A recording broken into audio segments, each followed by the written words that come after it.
Oui, il fait chaud, c'est vrai. On n'y peut rien. Olivier Chaudorson m'a dit que peut-être il y aura bientôt une climatisation ici, mais bon. En tout cas, merci beaucoup d'être venu pour cette soirée hommage. Je voulais juste commencer pour dire comment je suis venue, moi personnellement, à Serge. C'était en 99, 2000, quand un ami m'a dit « il faut à tout prix que tu lises, à tout prix, tu dois lire Serge Dubrovsky, c'est un des plus grands écrivains ». Et puis je l'ai lu, je vivais jadis encore en Allemagne, et puis je l'ai lu, je l'ai relu et encore relu. Et je me suis dit, il y a un truc qui ne fonctionne pas, il y a des trous dans Serge Dubrovsky, en tout cas dans Fils. Il y a quelque chose qui ne fonctionne pas, il y a quelque chose, ça ne va pas. Je ne comprenais pas, surtout que je ne comprenais pas parce que j'avais l'impression que Serge et moi, on était littérairement faits d'une certaine manière l'un pour l'autre. C'est que lui, juif apatride, sans mère, avec un père mort tôt, aimant beaucoup les femmes, moi, petite fille d'un officier de la Totenkopf-Armee franco-allemande, et puis complètement dispersée aussi par mon enfance. Je le comprenais, ou j'essayais, il était un petit peu la personne qui, mon puzzle, quelque chose. C'est pour ça que j'ai jamais pu le lâcher, et c'est pour ça que je tiens tellement à lui. Et donc, je tenais tellement à lui que j'ai vu que ce texte Fils ne fonctionnait pas, et cet ami m'a dit tu voudrais le rencontrer? J'étais là, bon, oui, même pas peur, j'y vais. Et puis on se retrouve à la Rotonde, c'était toujours là, près de la gare à la Muette, dans le petit îlot. Il me place à sa gauche, à son oreille gauche, et puis il dit oh, une jolie jeune franco-allemande, jeune, bon, mais jolie aussi, mais qui me lit. C'est incroyable, j'aurais pas cru. Alors on discute, il est super aimable et tout, et puis il me pose des questions, une thèse sur Sartre, puis il avait ce fameux « oh », un truc comme ça, qui disait « ah, une thèse sur Sartre », et puis « oh, vous êtes… Bon, plein de choses comme ça. Et puis à un moment donné, je dis « mais c'est pas ça qui m'intéresse, moi je voudrais juste parler avec vous de Fils ». Ça fonctionne pas. Il me regarde et il dit « ouais, on me l'a jamais dit ». Il dit « non, ça fonctionne pas, il y a un truc qui ne fonctionne pas ». Il me dit, ben, c'est vrai, il y a des cicatrices. Disons, je lui ai dit, il y a des cicatrices, il y a des choses qui ne vont pas. Et il me répond, mais si vous saviez, encore avec son « oh » comme ça, si vous saviez, j'ai des milliers de pages de Fils. Hein.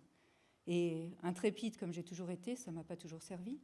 Je lui ai dit, je peux les avoir. Je n'ai pas dit je peux les voir, j'ai dit je peux les avoir. Et là, il m'a… Premier moment de vrai silence. Et il dit, mais il y a des milliers de pages, elles sont à New York, elles sont un peu partout, elles sont en Angleterre, chez ma tante. Je lui dis, ben oui, mais j'ai le temps maintenant, je viens de quitter mon mari, et puis, oh, vous quittez votre mari? Je dis, oui, vous avez une voiture? Oui. Donc, d'accord. Et il me dit d'accord. Et c'est ainsi que l'aventure a commencé, et que je me suis mise en 2000 aux feuillets multiples que vous connaissez si vous avez un tout petit peu feuilleté Le Monstre. Et je voudrais justement vous montrer Serge à ce moment-là, disons à ce moment-là, quand il a écrit Fils. Ça va durer 2 minutes et puis après je laisserai la parole à Tom Bishop, sans lequel Serge n'aurait pas été Serge, parce qu'il a sa double vie, etc. Mais ça, tout le monde ici, écrivain, admirateur de Serge, vont le dire à travers les textes. Avant de me parler de votre livre, Serge Dubrovsky, j'aimerais que vous me racontiez les aventures du manuscrit. En effet, il en a eu. La première aventure, c'est ma propre folie, parce que l'état original du manuscrit comprenait, si mes souvenirs sont exacts, 2667 pages. Cela en soi, bien entendu. C'est quoi, comme ça? Oui, oui, il y avait comme ça plusieurs piles. Comme un éditeur m'a dit humoristiquement, il faudra une camionnette pour amener votre manuscrit. Évidemment, ce manuscrit-là a fait l'objet d'une lecture attentive, mais c'était un pavé impubliable. Alors, j'ai réécrit une seconde version, celle-là qui avait 1200 pages, mais mon éditeur d'origine m'a dit, écoutez, il vaut mieux le faire voir par des yeux neufs. Alors, je me suis dit, mais quand même, 1200, c'est encore beaucoup, et Je me suis donc remis à l'ouvrage et finalement, Mais chaque fois, c'était à chaque fois, terrible c'était pour un travail de condensation. Peut-être on reviendra pourquoi est-ce que c'était si long à l'origine. C'est pas une folie, il y a toujours une raison. Un délire, c'est très rationnel. Alors finalement, la troisième version, elle, je l'ai condensée au maximum. Et comme un ami m'a dit, 460 pages, mais c'est une plaquette. Parlons de votre livre. Bon, maintenant qu'il fait, ouais, c'est pas une plaquette, mais enfin 468 pages, grand format. Il faut prononcer le titre Fils ou Phil. Les deux. Je n'ai pas de préférence. Le titre lui-même fait partie du livre, c'est-à-dire de cette dualité foncière, à la fois de celui qui écrit et du livre lui-même. Le dédoublement, c'est un thème constant de ce livre. Alors le titre lui-même se dédouble.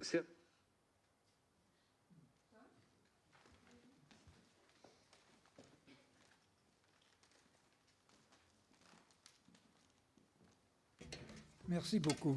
Je suis troublé par ces quelques minutes de pivot parce que je vais parler un peu de l'émission que Serge a fait chez Pivot, où j'étais aussi, et où il était beaucoup moins gentil. Et ce qui m'a beaucoup surpris, parce que c'est quelqu'un que j'aime et j'admire beaucoup. Je parle de Bernard Pivot. Et il n'a pas été très gentil avec Serge ce soir-là à apostrophe. Mais bon, j'y arriverai dans quelques minutes. Il est difficile de parler en quelques minutes de Dubrovsky à New York. C'est ce que j'essaye de faire. De nos rapports d'amitié, de nos rapports professionnels de 40 ans, amitié de 50 ans. Les rapports professionnels, collégiaux, mais aussi administratifs, de connivence, de longues conversations sur tout. C'est toute une vie qui nous a liés à Paris et à New York, mais surtout côté américain, surtout à Washington Square. Quand en 1965, notre département a invité Serge de venir nous rejoindre, Serge était déjà connu en tant que prof à Smith College dans le Massachusetts et aussi à Brandeis University tout à côté dans le Massachusetts. Et nous nous connaissions, Serge et moi, sans être encore vraiment amis. Dubrovsky avait déjà publié à l'époque 2 livres en 1963, son magistral Corneille et la dialectique du héros, et un roman appelé bizarrement, il semblait à l'époque, roman discontinu, le jour S, suivi de chroniques américaines. On ne pouvait pas encore deviner à l'époque que cette double polarité de l'écriture, texte critique, fiction, était le début de ce qu'allait être la double vie de Serge, tiraillé entre critique et création, entre Paris et New York. Le côté littérature de ces antithèses allait être plus facile à gérer par lui que le côté de la géographie. Dubrovsky débarqua donc à NYU, à New York University, en 1966, et à l'exception d'une petite infidélité de quelques années où il est allé enseigner à Paris 7, au début des années 80, il resta professeur chez nous, à NYU, jusqu'à sa retraite il y a 10 ans. Il y a 20 ans plutôt. En 1966 aussi, c'est il y a 10 ans, il publia « Pourquoi la nouvelle critique ?», un essai qui fit beaucoup de bruit au moment de la publication. C'était la nouvelle querelle des anciens et des modernes, personnifiée par Barthes et Picard. Et bien entendu, Dubrovsky prit part pour la modernité et contre la vieille Sorbonne, Picard. 3 ans plus tard, paraît une autre étude critique également très bien reçue, La place de la Madeleine, écriture et fantasme chez Proust. Ainsi, dans l'espace de 6 ans seulement, 3 études critiques importantes sur 2 grands auteurs, Corneille et Proust, et le sujet brûlant de la nouvelle critique. Bien avant l'autofiction, Dubrovsky était déjà partout. Si le jour S avait eu des papiers très élogieux aussi, Le vrai succès romanesque devait pourtant attendre encore quelques années avec la publication de La Dispersion et surtout Fils et Un amour de soi. On n'a pas attendu le monstre, il a fallu tout le travail dont on va reparler. Entre-temps, Serge Dubrovsky vivait à New York, mais s'en allait à Paris aussi souvent que possible. Il enseignait, il gardait ses matinées jalousement pour l'écriture et c'était difficile de faire des... Moi, j'étais le chef du département, difficile d'arranger des réunions du département le matin parce que lui ne voulait pas être là le matin et l'après-midi, ce n'était pas facile non plus. Il n'était pas très facile. Il organisait sa vie privée avec le même sens de double polarité et ne rendit pas toujours la vie facile, certainement pas à moi. Mais ce n'était pas grave. Comme chef du département de français, j'ai pourtant réussi à lui trouver une solution à ce qu'il considérait comme son problème principal.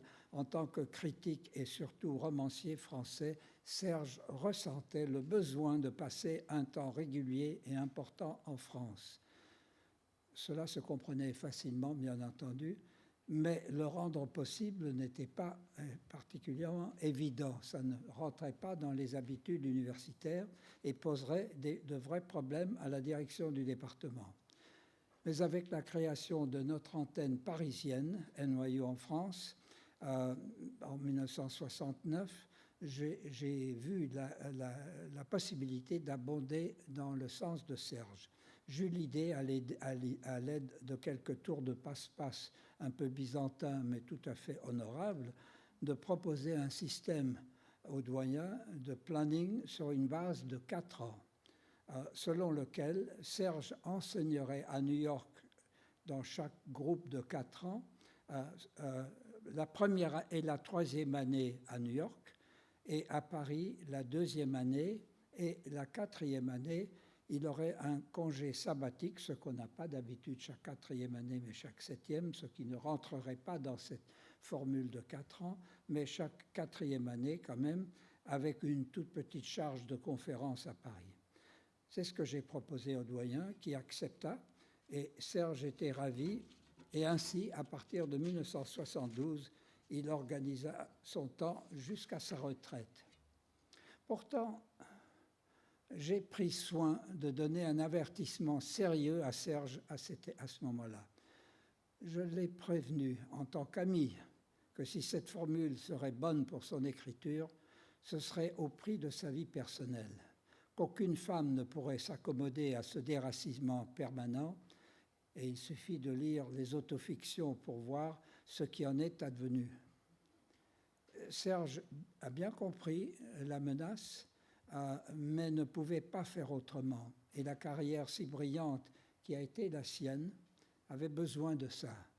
Paris et New York, écriture et enseignement, fiction, même si auto, et essai. Quant à l'enseignement, Serge, professeur extraordinairement brillant, était vraiment hors catégorie.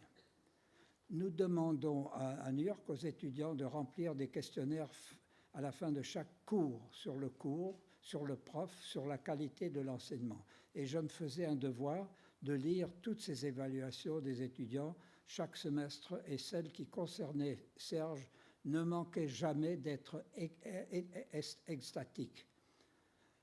Quand on a une fois entendu une de ses conférences, on comprend tout de suite son côté magistral de pédagogue et de comédien aussi, car il était aussi comédien.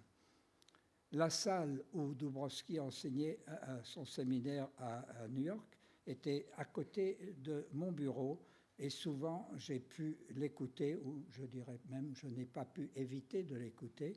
Il parlait très fort. J'ai pu l'écouter médusé à travers la porte, pourtant bien fermée, lui enthousiaste, emporté, que ce soit par la nausée ou le récit de Théramène. Ses étudiants et étudiantes, bien entendu, se formaient en véritables groupies, assistaient à tous ses cours, conférences, colloques et autres manifestations. Il ne faut pas croire que Serge passait son temps à New York à attendre le départ pour Paris.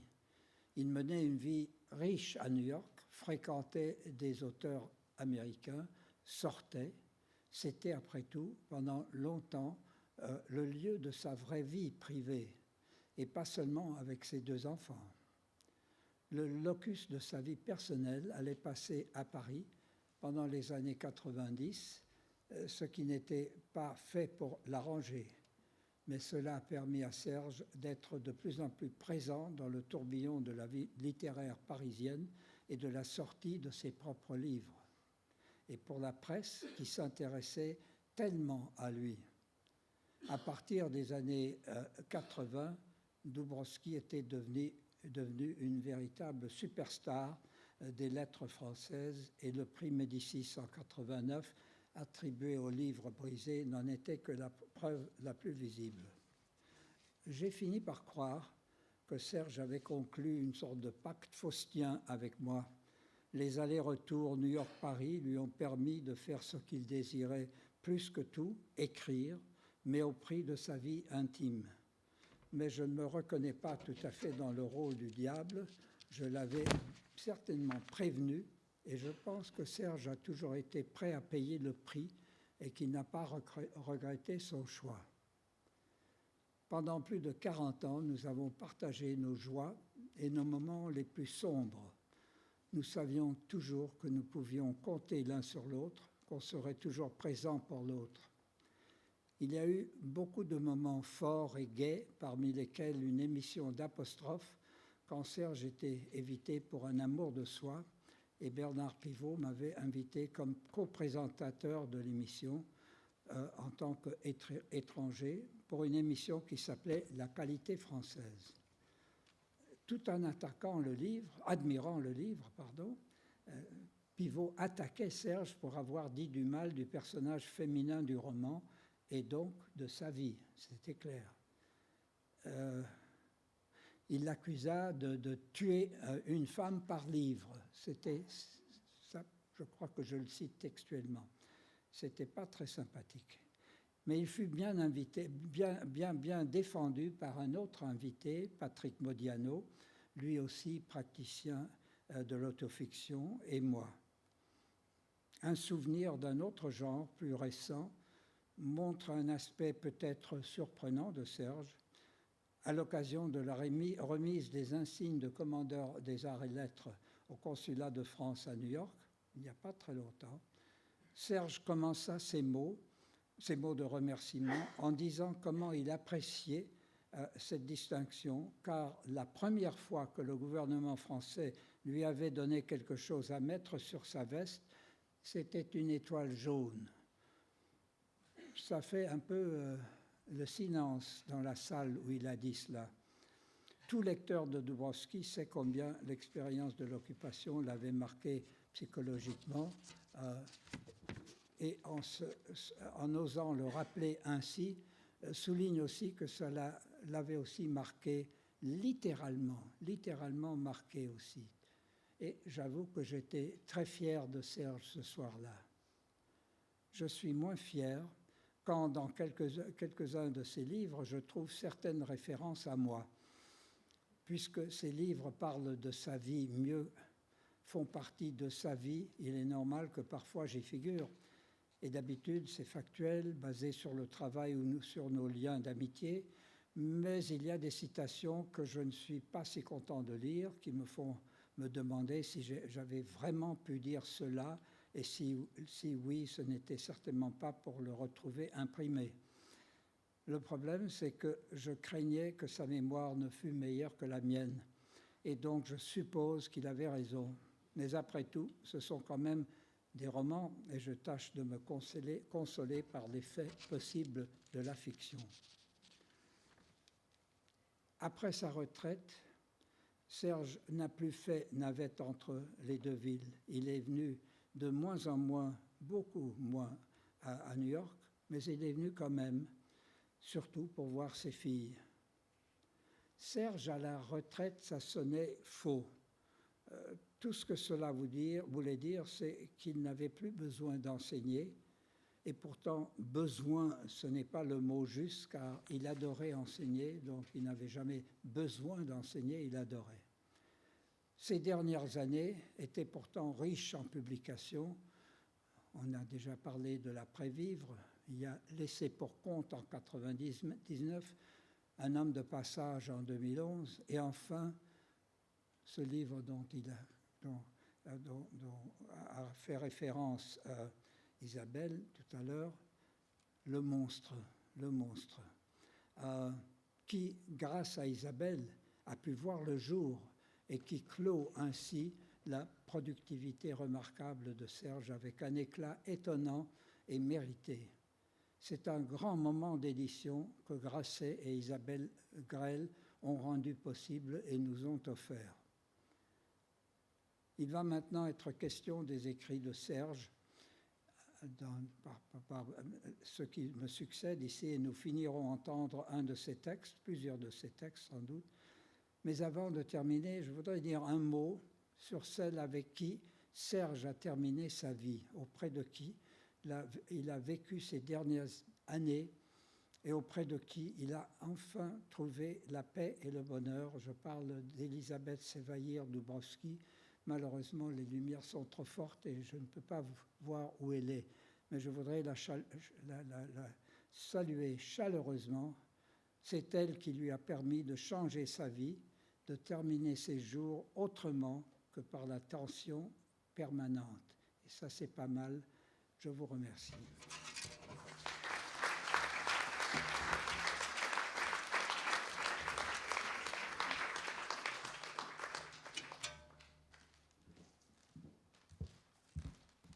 Merci beaucoup, Tom, parce que sans toi, il n'aurait pas non plus été ce Serge, il n'aurait pas pu, comme tu le dis, faire son travail d'écrivain. Il aurait été tâcheron comme beaucoup.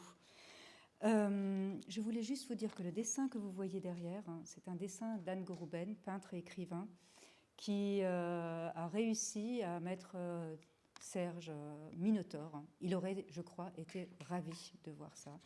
Donc, vous le voyez en vrai ici, et puis ça, c'est la reproduction. On parlait du livre brisé. Et bien justement, Christine de Camille a choisi de vous lire un passage du livre brisé.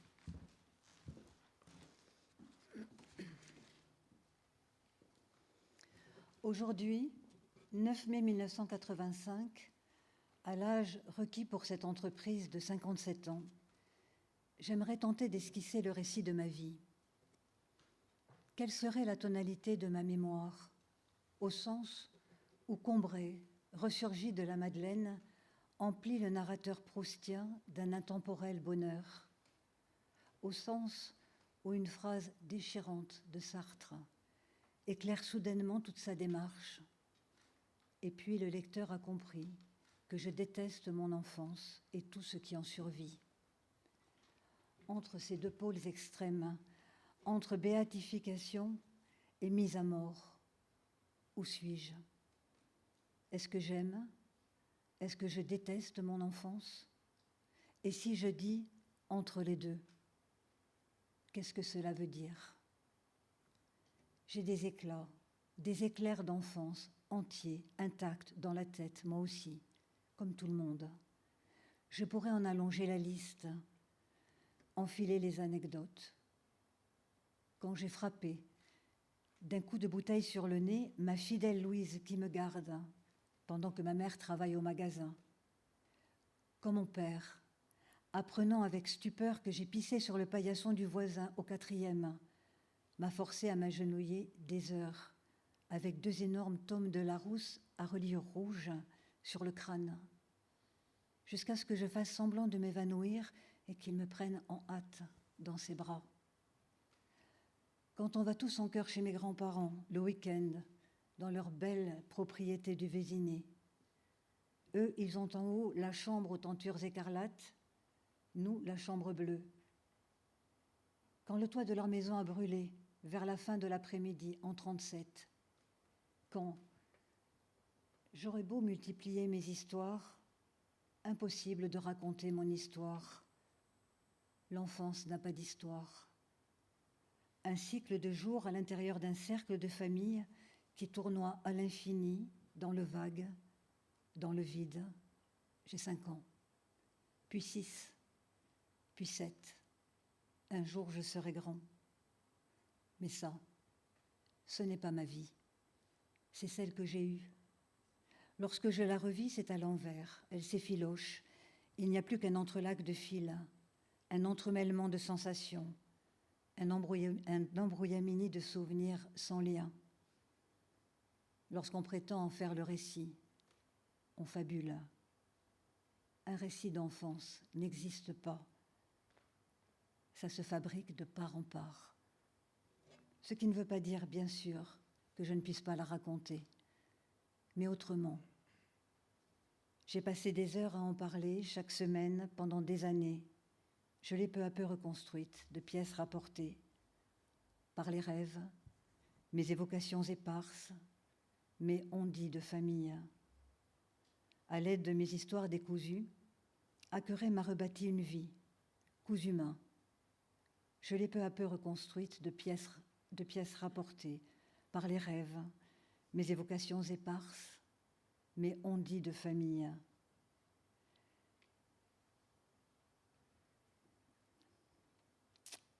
Haquerets m'a rebâti une vie cousu main. Il a tissé une histoire solide avec mes anecdotes en analyse. Comme on fait son lit, on se couche. Je suis à jamais couchée sur le divan. Le docteur Renard, le docteur Leonetti ont soigné les maux innombrables de mon enfance, et presque un demi-siècle plus tard, le docteur Haquerets les a soignés à son tour. Mon enfance a une coloration en demi-teinte. Voilà Haquerets qui sourit.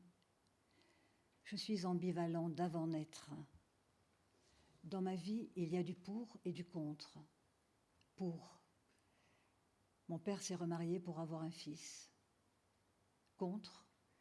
Avant d'avoir un fils, ma mère aurait aimé avoir un mari, voire un amant. Ce que mon père au début n'a pas du tout été pour elle. C'est ce qu'elle attendait. C'est ce qui comptait. Je n'y ai pas trouvé mon compte. Dans le désir parental, je suis pris entre deux feux. Rien d'étonnant si, en sus de mes vomissements, j'ai de la fièvre. La psychanalyse m'a à la fois révélé et dérobé à moi-même, découvert et recouvert. Ce qu'elle m'a fait voir de moi est vrai. J'en suis tout à fait certain. Cette nourriture qui ne passait pas, ainsi que cela a dû se passer. Mais en m'imposant sa grille, l'analyse m'a mis sous les barreaux. Mon enfance est désormais sous séquestre. Si j'essaie de mettre la main sur le garçon que j'ai été, au lieu d'un être de chair, je trouve le squelette de mon Oedipe. Rue de l'Arcade, au 39, 3e étage, dans les années 30. Je suis née sous le signe du 3. Ma mère, objet absolu d'amour, j'y suis rivée. Après les ratés initiaux, devient vite réciproque, désirée, adorée, au tréfonds des fibres, détestée aussi, forcée de ne pas être uniquement à moi, d'être plus moi que moi. Mais il y a mon père. Sale garnement, il me corrige. Faiblesse, peur, il me rectifie. Il est l'empêcheur de danser en rond avec ma mère. Il y a aussi la version Sartre. Elle est non moins vraie. Elle me raconte autrement, comme Poulou. Mes histoires fantasmatiques font partie de l'histoire réelle. Ma psychologie complexe recouvre une sociologie élémentaire. Je suis un produit de classe. Issu d'illettrés, ma mère et mon oncle n'aiment que les lettres. Je suis à mon tour pris dans le désir de ma mère. Mais ce désir, d'où lui vient-il ? Pas seulement de la chambre obscure de l'inconscient. Il appartient tout autant à l'âge des Lumières sur lequel l'affaire Dreyfus jette son ombre. À travers ma mère et à son insu, la deuxième génération de Juifs eût fait volontiers de la littérature sa religion et son salut. Il y a aussi mon père. Son salut et sa religion, il les apporte avec lui de Russie. Ce ne sont nullement les mêmes. Par ma famille maternelle, par ma mère, sa mère, née en France, je suis juif. Par la branche paternelle, je suis un Youpin. Le Youpin n'est pas né au pays de Descartes. Il n'a pas grandi au Trocadéro. Il grouille dans les ghettos d'Ukraine. Pour lui, c'est marche ou crève. Lorsqu'il débarque à Paris, c'est crève ou grimpe. Il n'est pas question d'échelle sociale. Sans un mot de français, pas un sou en poche, c'est bouffe ou meurt. Il n'y aura pas de feignant dans la famille. D'accord, je travaille à l'école. Je réussis, excellent élève. Mon père devrait être content. Il l'est, ravi et fier que son fils ait de l'instruction. Mais il se méfie. Les intellectuels ne sont jamais sûrs. Avec eux, on ne sait jamais, ils sont traîtres. Un intellectuel, c'est glissant comme une anguille. Souvent, à peine ils ont accès à la culture, ils passent à la bourgeoisie. Ils lâchent le peuple alors. Voilà. Il faut que je sois premier en classe, mais sans changer de classe. Toujours en tête, sans que ça me monte à la tête. Ma mère me tend l'amour des lettres, je prends. La langue me nourrit. Elle est mon aliment, mon élément. J'y nage comme un poisson dans l'eau. Mais il ne s'agit pas de se laisser aller au fil des phrases. Mon père et ma mère ont au moins cela en commun. Ils détestent les phraseurs. Ils ne respectent que le travail. Je pige. Je mettrai mon père et ma mère d'accord. Je trouve le truc. D'un côté, l'empirée des lettres. De l'autre, le bas monde du travail. Je tiens les deux bouts de la chaîne. Je tiens le bon bout. Je fais la synthèse. Je serai un travailleur des lettres. Au terme des examens et des concours, je serai un professeur. Tout le monde sera content. Mon père ne pourra pas rouspéter. En faisant des cours, je ne trahirai pas ma classe, puisqu'un professeur, de toute façon, est un gagne-petit, un homme du peuple, un peu mieux mis, qui prend des airs et met une cravate. Ma mère sera aux anges. Je serai au ciel des idées et en même temps, j'aurai les pieds sur terre. Dans mes cahiers, à mes heures perdues, je gribouille. Un jour, il faudra écrire mes propres livres, me mettre comme mon père à mon compte. D'accord. Échoppe, puis boutique. J'aurai mon atelier d'écriture, à moi, un jour. Mais pas tout de suite. Mon coco, je veux te savoir à l'abri du besoin. Il faut commencer au commencement.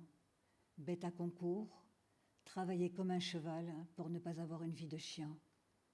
J'accumulerai les diplômes. J'irai à l'université, le premier de la famille à y pénétrer. J'y prendrai pied, et puis je n'en ferai qu'à ma tête. J'écrirai ce qui me passera par la tête. Je serai, moi aussi, plus tard, écrivain.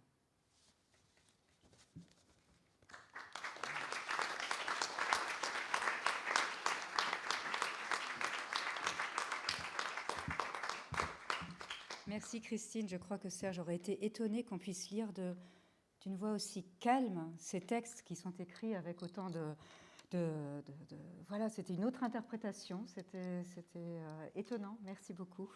Et puis un jour, je serai écrivain. Oui, Serge, quand il avait écrit son premier roman, c'était un roman, c'était pas une autofiction, donc Le Jour S. Et puis Laurent Héroux, lui-même écrivain et qui a écrit un livre, Je suis un écrivain, va vous lire le post-scriptum de 2013. Donc c'est un texte de 63, et puis il l'a revu 50 ans plus tard, si je fais bien mes maths.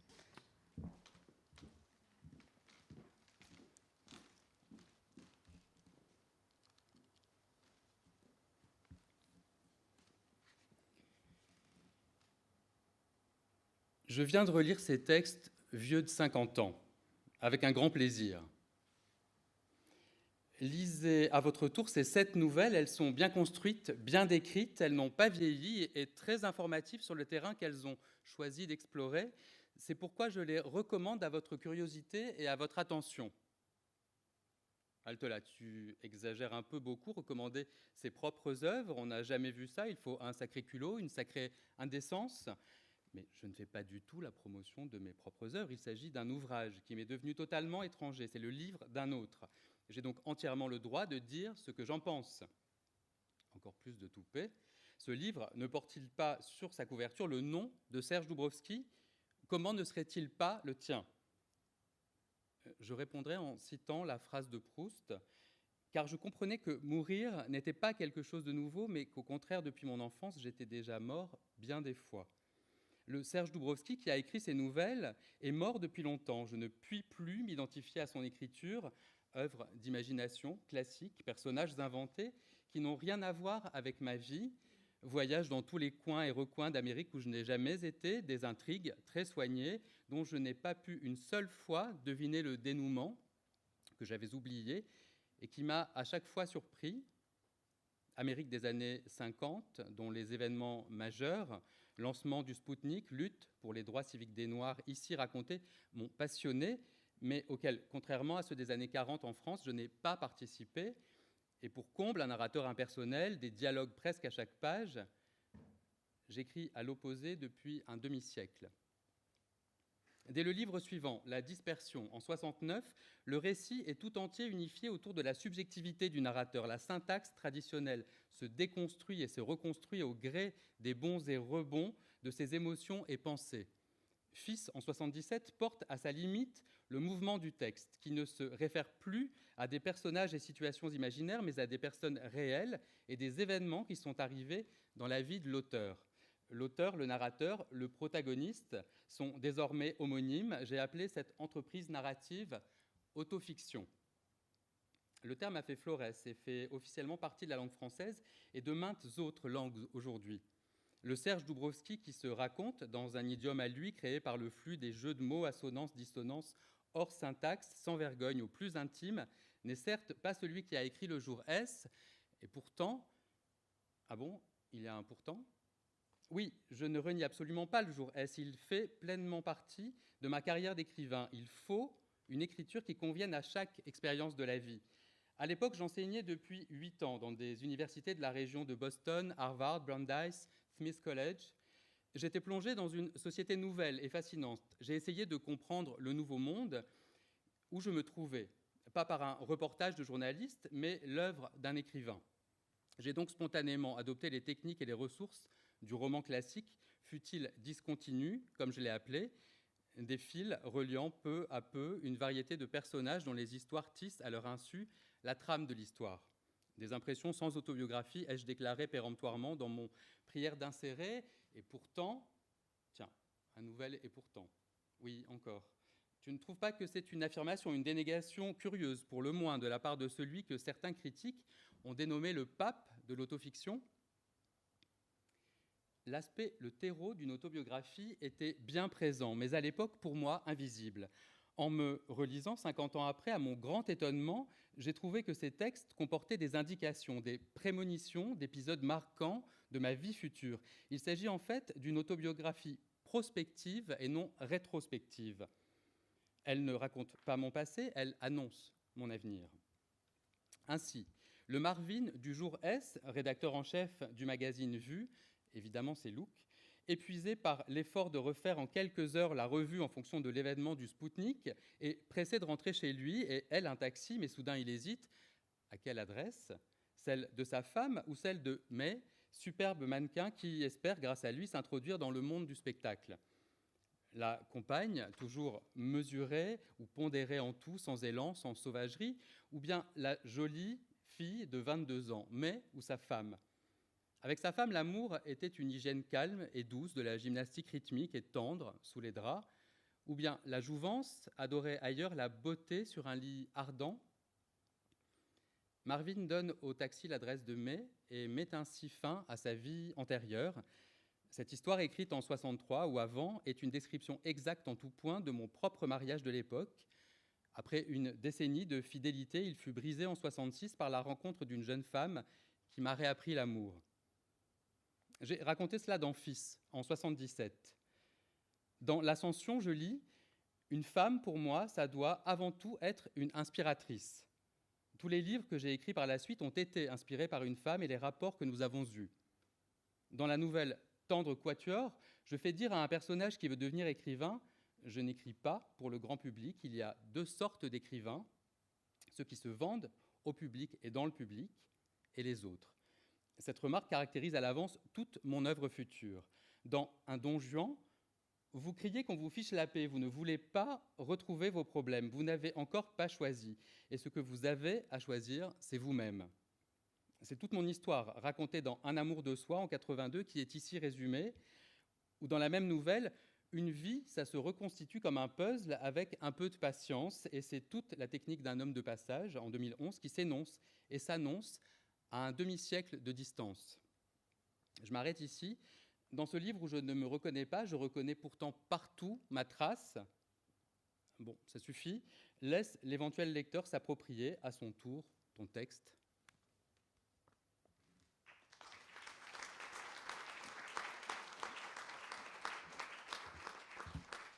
Oui, toujours le Janus Bifron. Il avait 81 ans quand il a écrit cette préface. J'en reviens pas.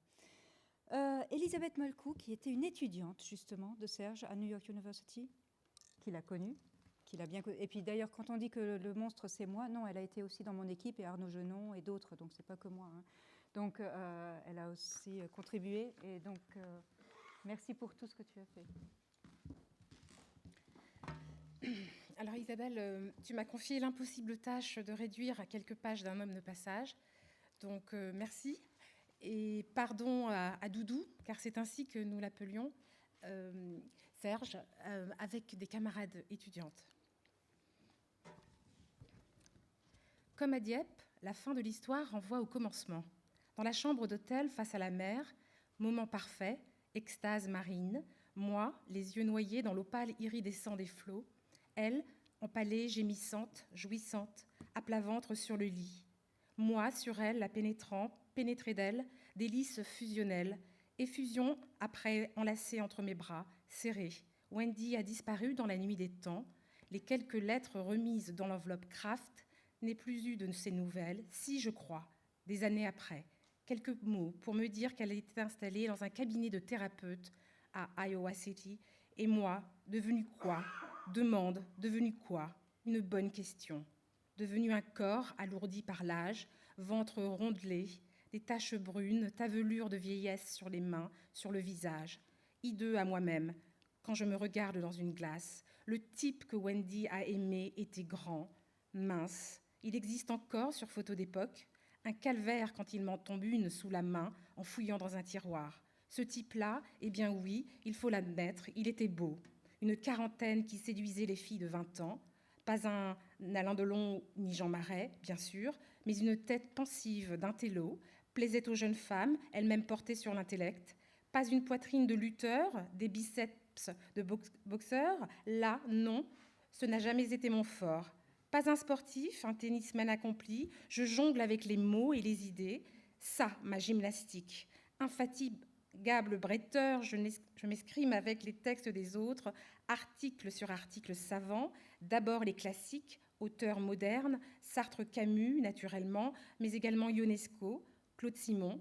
Les ai connus personnellement, étaient chez eux, amicalement reçus par Nathalie Sarraute aussi, dans son si bel appartement rue Pierre Ier de Serbie. Me suis beaucoup occupée de ce qu'on appelait alors le théâtre de l'absurde, des livres, Corneille, Proust, mais en dehors des livres à moi, sur moi, déjà le jour S, roman discontinu mais traditionnel, et puis la dispersion. Ma dette envers les auteurs du nouveau roman. Quand Helena et Wendy m'ont aimée, j'étais en pleine éruption, volcan de vocables. Mes 3 ans déjà d'analyse faite en anglais avaient besoin d'être écrits en français.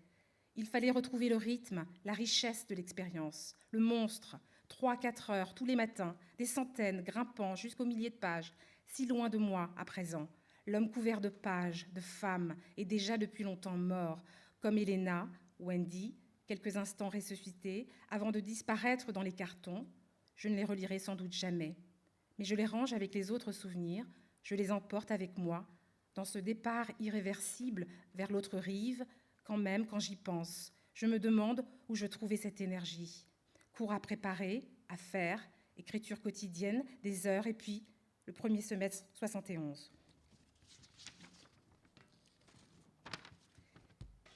« 44 ans, l'âge où un homme se rassemble dans toute sa force.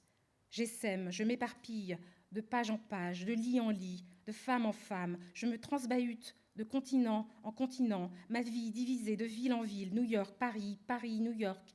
D'un côté célibataire, de l'autre père de famille, tantôt professeur, tantôt écrivain, basculant sans cesse de langue en langue. La paternelle, c'est l'anglais, la maternelle, le français, une drôle de zigue, une existence en zigzag, d'un lieu l'autre, sans cesse emporté, déporté, de ci, de là. Faut être juste. Ma bougeotte est aussi professionnelle, pour grimper dans la hiérarchie, obligée d'aller de poste en poste, selon les offres. L'université, une échelle mobile, on ne reste pas longtemps à la même place. Avant New York, Boston, 2 ans à Harvard, puis Brandeis, banlieue de Boston, 4 ans, propulsé à Smith College, en pleine cambrousse, au fin fond du Massachusetts, parmi les collines verdoyantes. Un jour au lit, légère grippe, le téléphone sonne, je décroche. I am the chairman of the Department of French and Italian at New York University. Étonné, lui dit, thank you for calling. Tout à trac demande, how much do you earn at Smith College? Je réponds, $12,500. Il dit, if you come to us, we'll offer you 20,000. Sacré Bill Starr, de but en blanc, comme ça, en Amérique. Ma femme a sauté de joie, ainsi que je me suis retrouvée à New York University après 11 ans d'errance.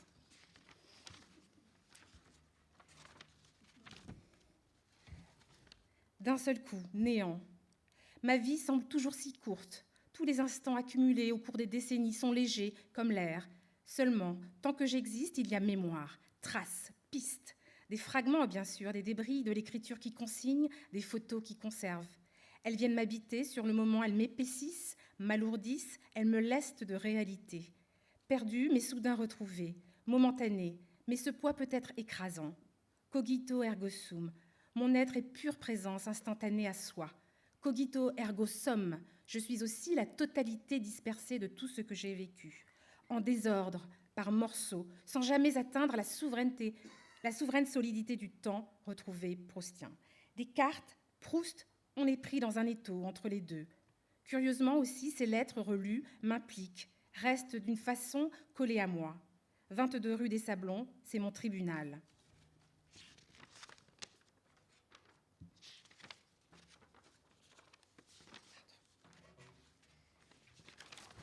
Rencontrer Josie, superbe blonde aux longs cheveux ondulés, les yeux bleu ciel, serrés contre moi, aux Four Provinces, un dancing local. Quand même, elle est venue me rejoindre dans mon logis de secours, Lower Bagot Street, chaque samedi soir, 2 ans. Elle s'est laissée faire, chaque samedi, nus, l'un contre l'autre, haletant, l'amour. J'ai fini de croquer ma pomme, dessert rapide, puis un café. Je me sens un peu mieux de m'être fût tardivement sustentée. Et après, le café, quoi. Là, le hic. Je dois prendre une décision pénible. Cela n'a jamais été mon fort. Il reste encore des cartons, des lettres et paperasses diverses. Paris, New York, New York, Paris. Cet amas, avec moi sans cesse, le trimballe, le traîne. Aujourd'hui, je m'étraîne. Pour la première fois, le dernier jour, je me replonge dans cet entassement d'années. Cet informe dossier archive mon cas.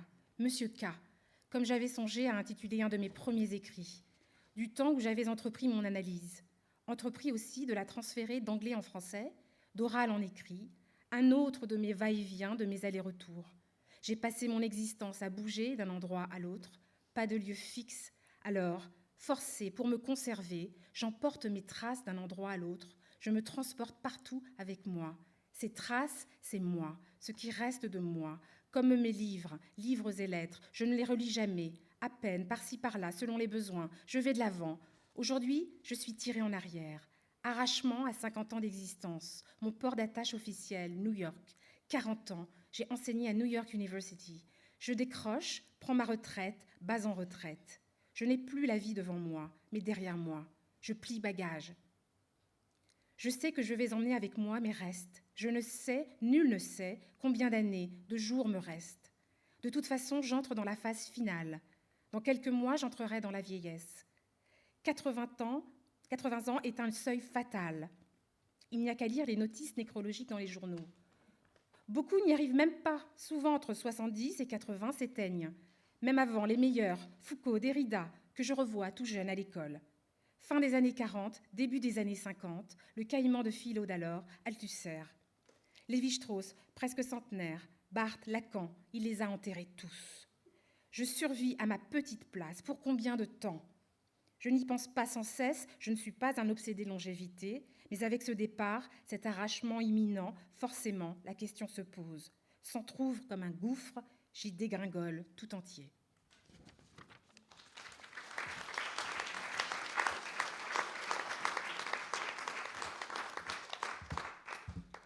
Oui, elle avait la lourde tâche en 10 minutes, je lui avais donné 20 pages en disant « tu peux raccourcir un peu ?» Donc, bravo, bon choix. Donc maintenant, on va arriver à Yannick, écrivain aussi, qui va nous parler ou nous lire un passage d'un amour de soi. Ce livre dont Doubreau n'avait pas vraiment honte, mais se disait, bon, c'était quand même un règlement de compte. Mais finalement, ça c'est... on lui a dit que Naomi, la fille, qui est la femme dont on parle, lui avait pardonné parce que c'était un bon livre. Donc...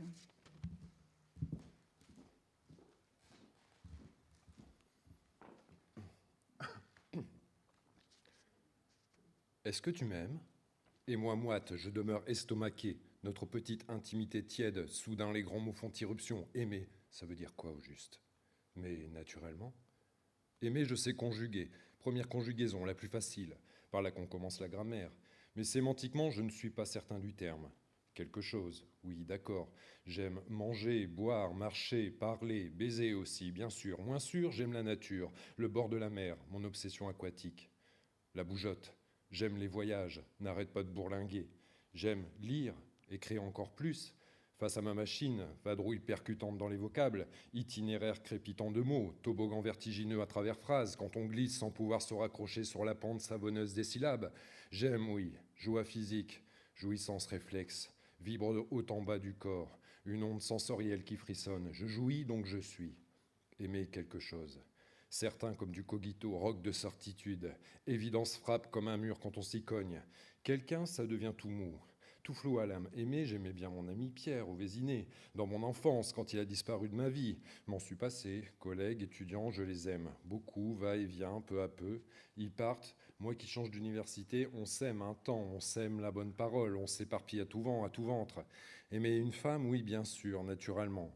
Passion vive, m'est arrivé dans la vie, imaginaire en feu follet, peuplé de fantômes ravageurs, bandaison féroce, tension vert, du fond des fibres du chibre, comme un arc désir en flèche qu'on lâche d'un coup à tâtons, à l'aveuglette, dans des ténèbres chères, mes goules m'ont dévoré, je dégouline de démons femelles. Mes amours tumultueuses à vous tordre les intestins. Mon enfance, une colique irrépressible. La femme me fait entrer en transe. Mais aimer est un verbe intransitif. Quelqu'un, c'est pas. Me paraît difficile. Aimer n'a pas de complément. Désir sans objet direct. Même ma mère, je ne l'ai aimée. Même ma mère, je ne l'ai jamais aimée. Elle, mais en elle, comme on dit aimer en Dieu, à travers elle. Transparence par où surgit le monde. Ma mère fait tout miroiter. Mais elle, de chair et d'os, en propre, enfance sa jeunesse à elle, dans sa singularité absolue d'atome séparé de moi, avant moi, sans moi. Est-ce que je l'ai jamais aimé, pas facile à dire. Ma mère sans sa fonction maternelle. Ne peut même pas l'imaginer, un pur fantôme. Moi, même un peu, des fois, j'y arrive, me dorlote, me pouponne. Je me mignote, certes, mais je me déteste aussi. Je ne peux pas me supporter.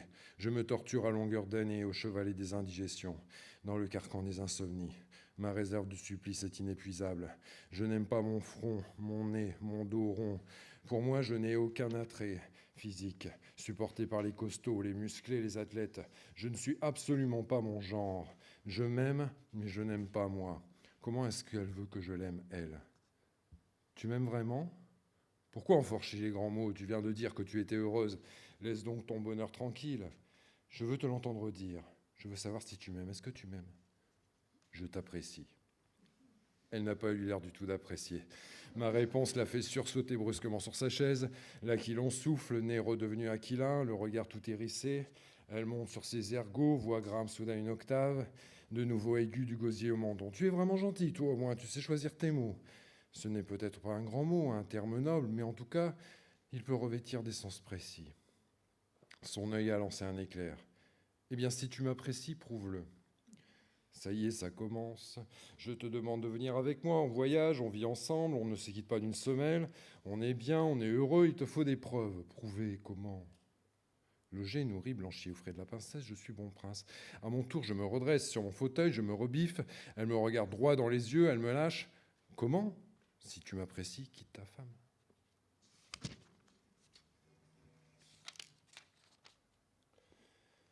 Les sentiments, c'est ce qu'on décrit dans les romans.